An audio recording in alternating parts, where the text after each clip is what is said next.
অন্য এক নতুন ভিডিঅ'লৈ আপোনালোকক স্বাগতম জনাইছোঁ যিসমূহ কেণ্ডিডেটে চিটেটৰ কাৰণে আবেদন কৰিব পৰা নাই বা কমপ্লিট কৰিব পৰা নাই এপ্লিকেশ্যন সিহঁতৰ কাৰণে এটা খুবেই ভাল খবৰ এই ভিডিঅ'ৰ মাধ্যমেদি আপোনালোকক দিব বিচাৰিছোঁ CBSE বৰ্ডৰ ফালৰ পৰা এটা নটিচ জাৰি কৰিছে যে যিসমূহ কেণ্ডিডেটে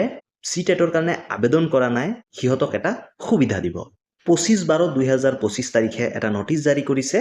এই নোটিছটোত লিখিছে যে 27/11/2025 তাৰিখে চিটেটৰ অনলাইন আবেদন আৰম্ভ হৈছিলে আৰু 18/12/2025 তাৰিখলৈকে অনলাইন এপ্লিকেশ্যন চলিছিলে কিন্তু তাৰ মাজতো বহুত কেণ্ডিডেটে এই চিটেটৰ কাৰণে আবেদন কৰিব পৰা নাই পৰ্টেলৰ প্ৰব্লেম দেখুৱাইছে তো সেই হেতুকে কেণ্ডিডেট সকলে কমপ্লেইন কৰিছে অৰ্থাৎ সিহঁতে লিখিছে যে সিহঁতে কিহৰ কাৰণে আবেদন কৰিব পৰা নাই সেইটো বোৰ্ডে চেক কৰিছে চেক কৰাৰ পিছত সিহঁতে সেইটো শুদ্ধ পাইছে যে সঁচা অৰ্থতে সিহঁতে আবেদন কৰিব পৰা নাই পৰ্টেলৰ প্ৰব্লেম হৈছিলে সেয়েহে যিসমূহ কেণ্ডিডেটে আবেদন কৰিব পৰা নাছিলে সিহঁতৰ কাৰণে এই সুবিধাটো লৈ আনিছে যে 27 ডিচেম্বৰ অৰ্থাৎ অহা কাইলৈ ৰাতিপুৱা 11 বজাৰ পৰা 30 ডিচেম্বৰ 2025 তাৰিখলৈকে ৰাতি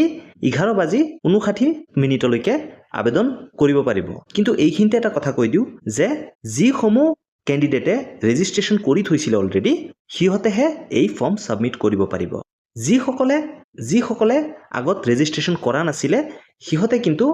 ইয়াৰ কাৰণে আবেদন কৰিব নোৱাৰে ইয়াত ক্লিয়াৰলি লিখিছে যে this is also inform that no fresh registration will be allowed during this process তো এই কেইদিনৰ ভিতৰতেই যিসমূহে আগতেই ৰেজিষ্ট্ৰেশ্যন কৰিছিলে কিন্তু ফাইনেল সাবমিশন দিব পৰা নাই সিহঁতে আবেদন কৰিব পাৰিব কিন্তু নতুনকৈ কোনোবাই ৰেজিষ্ট্ৰেশ্যন কৰি কিন্তু এপ্লাই কৰিব নোৱাৰিব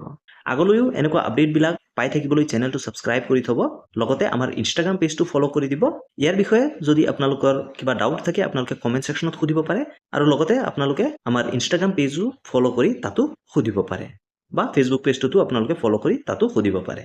ধন্যবাদ জয় আই অসম